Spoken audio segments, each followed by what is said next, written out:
हाल के दिनों में बिहार के कई जिलों के पुलिस पदाधिकारियों पर सामान, सोना और अन्य तरह की चीजें गबन करने के कई गंभीर आरोप लगे हैं और ऐसे भ्रष्ट पुलिस पदाधिकारियों को बिहार डीजीपी विनय कुमार ने कड़ी चेतावनी देते हुए कहा है कि अगर पुलिस विभाग में मौजूद पदाधिकारी गबन करते हैं या भ्रष्टाचार करते हैं तो वैसे पुलिस पदाधिकारियों पर मुकम्मल कार्रवाई भी की जाएगी और उन्हें जेल भेजने से भी परहेज नहीं किया जाएगा।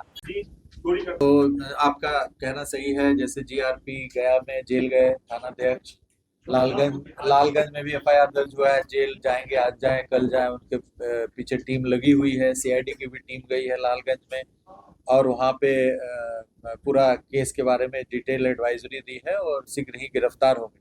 तो पुलिस के अंतर्गत हजारों की संख्या में हमारा करीब 13,000 सब इंस्पेक्टर है, 27,000 हमारा सैंक्शन स्ट्रेंथ है और बढ़ रहा है।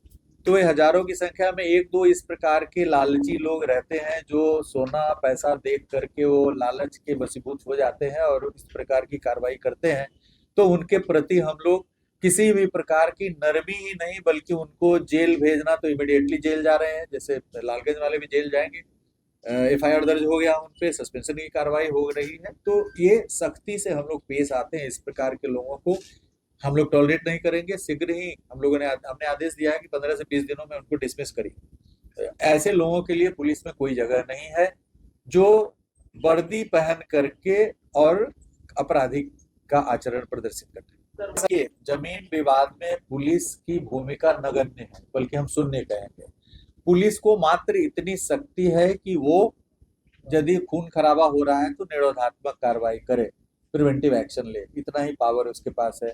पुलिस के पास कोई रिकॉर्ड्स नहीं है लैंड का कि किसकी जमीन कहाँ है क्या है। बट चूंकि भूमि विवादों के कारण 50 से 60% अपराध, चाहे वो दंगा हो, हत्या हो जाता है।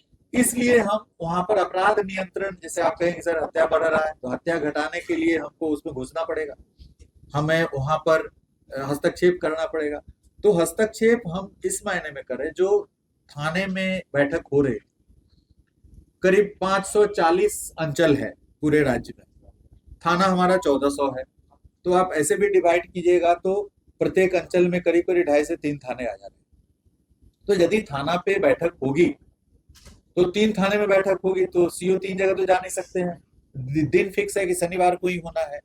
तो एक तो ये कारण है कि अंचल की संख्या 3 गुना कम है, थाने की संख्या 3 गुना अधिक है। इसलिए अंचल अधिकारी सभी थानों पे नहीं जा सकते हैं। इसका फायदा उठा करके अंचल अधिकारी स्वयं न जा करके अपने अधीनस्थों को भेज देते थे, कभी कभी अमीन को भेज देते जो कोई निर्णय नहीं ले सकता है, कभी कभी राजस्व कर्मचारी को भेज देते। तो इस प्रथा को समाप्त करने के लिए मैंने इस व्यवस्था को और प्रभावकारी बनाने के लिए यह निर्णय, उच्च स्तरीय निर्णय हुआ। चीफ सेक्रेटरी साहब की अध्यक्षता में बैठक हुआ कि ये शनिवारी बैठक अंचल में हो और अंचल में सभी थाने जाएंगे, सभी थाना प्रभारी स्वयं उपस्थित रहेंगे और थाना प्रभारी दूसरे को नहीं भेज सकते। शनिवार को अंचल में जो बैठक होगी तो थाना प्रभारी सभी, चूंकि अंचल एक है, ऐसा कोई भी अंचल नहीं है जिसमें थाना प्रभारी ना हो, बल्कि 2-3 इस प्रकार से है, तो वहां पे जाएंगे। अब दूसरी बात इसमें ये दिक्कत ये हो रही थी कि थाना के पास किसी प्रकार का राजस्व अभिलेख नहीं, कुछ भी नहीं है, नथिंग। तो जब कोई अभिलेख नहीं है तो आप क्या देख सकते हैं, आप क्या चीज का बैठक कीजिए। अंचल में सभी प्रकार के राजस्व अभिलेख है। अंचल चाहे तो अपनी पूरे कर्मचारी को बुला सकता है, अमीन को बुला सकता है, रेवेन्यू इंस्पेक्टर को बुला सकता है। तो वो अपने सभी पूरे के पूरे पदाधिकारियों को शनिवार को अंचल में रख सकता है और थाना भी, वहां 3 थाना 2 थाना जो भी है, 1 थाना है, वहां पे चले जाएंगे।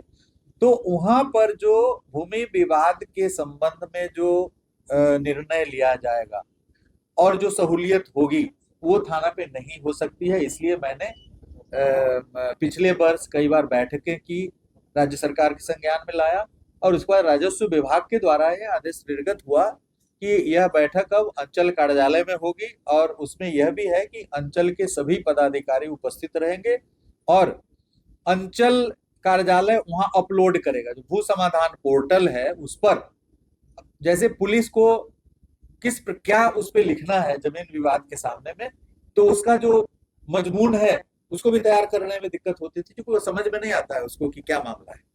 तो अंचल जब अपलोड करेगा भू समाधान पोर्टल पे कि उन्होंने क्या निर्णय लिया, क्या देखा, तो वो ऑर्डर भी जो उस पर अपलोड होगा वो लीगल तरीके से सही होगा।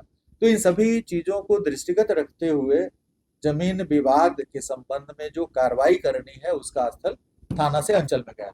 वहां पर पुलिस इसलिए वहां पे रहती है कि पुलिस को वहां से पता चलेगा कि उसमें आदेश में स्पष्ट लिखा होगा, यदि पुलिस को लगती है कि यह विवाद गंभीर रूप धारण कर रहा है तो आप प्रिवेंटिव एक्शन इमीडिएटली करेगी। सीओ यदि वहां पे जाएंगे तो आप देख रहे हैं कि जब पुलिस का छोटा दल भी जा रहा है तो जमीन विवाद के मामले में वहां पे हिंसक झड़प हो जाती है, तो सीओ अकेले वहां नहीं जा सकते। हम लोग ने आदेश दिया है कि यदि लगता है कि स्थल निरीक्षण करना है तो सीओ और एसएचओ साथ में जाएंगे, एसएचओ अकेले नहीं जाएंगे किसी भी विवादित स्थल पे, वो आदेश में स्पष्ट रूप से लिखा गया।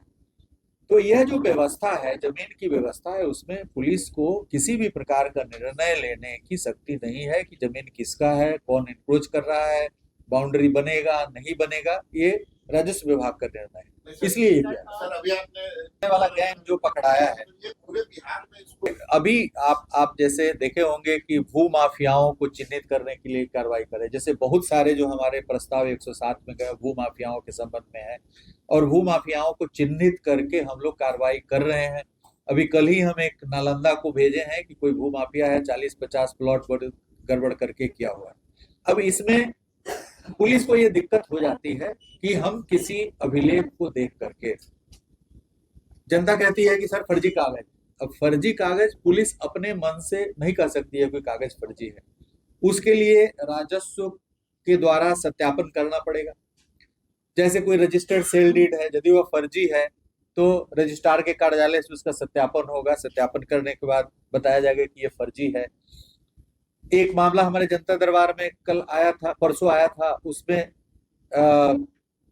उसमें लिखा हुआ था कि सत्यापित करने की कार्रवाई की जा रही, तो उसमें सीओ ने लिखा है कि जिससे इन्होंने जमीन लिखाया है उसका संबंध, जो खतियान में जिस आदमी की जमीन है उससे किसी प्रकार का कोई संबंध ही नहीं। भाई जब आपका संबंध नहीं, खतियान में मान लिया कि अजय सिंह के नाम से लिखा हुआ है और एक आदमी जो अजय सिंह के परिवार से कहीं दूर दूर तक संबंध नहीं, वो किसी को जमीन लिख दिया तो फर्जी है। तो ऐसे मामलों को सत्यापन करके रेवेन्यू के द्वारा और उनके द्वारा एफआईआर दर्ज कराया जाना चाहिए, क्योंकि वो एजेंसी है रेवेन्यू वाले जो जाकर के कोर्ट में अच्छे से गवाही दे सकते हैं कि नहीं हमने सत्यापन कराया फर्जी पाया, हम अपने अभिलेख से सत्यापन कराया फर्जी पाया। तो हम कोशिश कर रहे हैं कि जहां कहीं फर्जी दस्तावेज का मामला आता है, अनऑथोराइज आदमी रजिस्टर कर दिया है जमीन को, तो उसमें अभिलेखों का सत्यापन कराया जाए। यदि हैंड राइटिंग या जो अंगूठे का निशान है वगैरह वगैरह यदि फर्जी है तो उसका हमारा हैंड राइटिंग प्रयोगशाला यहाँ पे उससे जांच कराया जाए और एफआईआर दर्ज हो।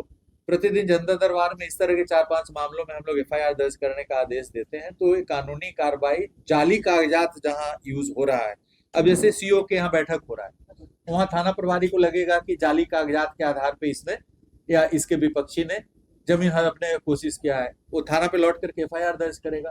तो हमारी भूमिका जमीन विवाद में हिंसक झड़प को रोकने, निरोधात्मक कार्रवाई करने, यदि पूरे सत्यापन के क्रम में आ रहा है कि जाली कागजात का प्रयोग हुआ तो उस पर एफआईआर दर्ज करने, कॉग्निजेबल ऑफेंस दर्ज करने, इस प्रकार की भूमिका है। गौरतलब हो कि वर्ष 2025 में हुए उपलब्धियों की जानकारी देते हुए बिहार डीजीपी विनय कुमार ने ऐसे भ्रष्ट अधिकारियों को कड़ी चेतावनी दी है और खास करके लालगंज के थाना प्रभारी सहित अन्य पुलिस पदाधिकारियों के द्वारा सोना गबन करने मामले की जानकारी देते हुए डीजीपी ने साफ कहा है कि लालगंज में लगे भ्रष्टाचार के आरोप में पुलिस पदाधिकारियों को जेल भेजने की भी कार्रवाई शुरू की जा रही है। जल्द ही उन भ्रष्ट पुलिस पदाधिकारियों को गिरफ्तार कर जेल भेजने की कार्रवाई शुरू कर दी जाएगी। नीरज त्रिपाठी, न्यूज़ 24, पटना।